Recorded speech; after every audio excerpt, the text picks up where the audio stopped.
रामचंद्र भगवान की जय असो. सर्व जमलेल्या राम भक्तांच्या चरणी नतमस्तक होऊन माता मावल्यांच्याही चरणी नतमस्तक होऊन प्रत्येला अनुसंधान सांगत आहे. आमचे गुरुवरे दादा महाराज, आमचे बंधू सुगुरु प्रभू यांच्याही चरणी नतमस्तक होऊन प्रत्येला अनुसंधान सांगत आहे. परशुरामचंद्राची आज्ञा घेऊन हनुमानजीला पर्वत आणला. या पर्वतावर संत वानर सेना गेलेली आहे. नाना प्रकारचे फळ सेवन करू लागले, नाना प्रकारचं पाणी पिऊ लागले.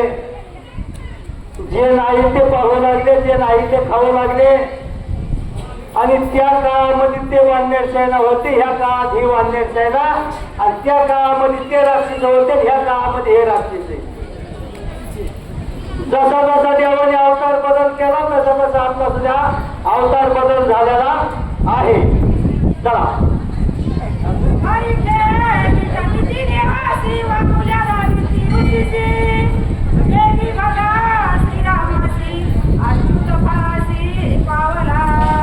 ऋषीने वाक्य जाऊ लागले.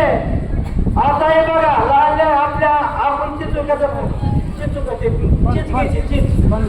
चिचघ्यायची तोंडा झाडाची बाहेर काढायची. आपल्या समोर माणूस बसला असेल त्याच्या तोंडाला पाणी आल्याशिवाय नाही. तसं ते वानर सेना त्या पर्वतावर त्या ऋषी लोकांनी वाकडे जाऊ लागले, लायनाची खेळ करू लागले.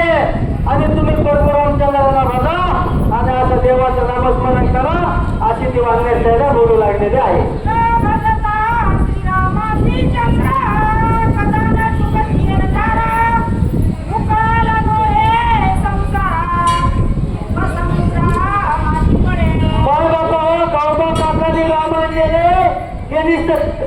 ऐकायला गेलं नाही, ते आपल्यावर गेले. आपल्यावर परशुरामचंद्राला भजत नाही, ते देवाचं भजन करीत नाही, ते देवाचं नामस्मरण करीत नाही, त्याला कधी याला चुकणार नाही.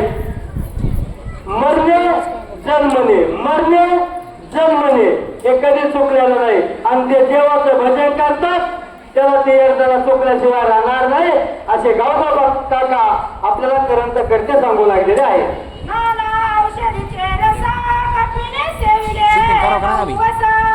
शूटिंग करो का असं करायचं सांगा आम्हाला. असं करायचं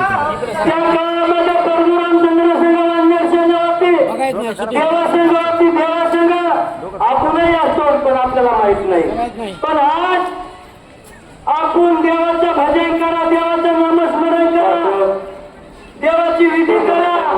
आपण सुद्धा जन्म चुकल्याशिवाय राहणार नाही आणि आपल्याला सुद्धा देव जवळ घेतल्याशिवाय राहणार नाही. पण आपण देवाला विसरलो मागवतो, आपण परपंचाच्या मागा लागलो, ह्याच्या त्याच्या पूजनीले करण्यासाठी मागा लागलो.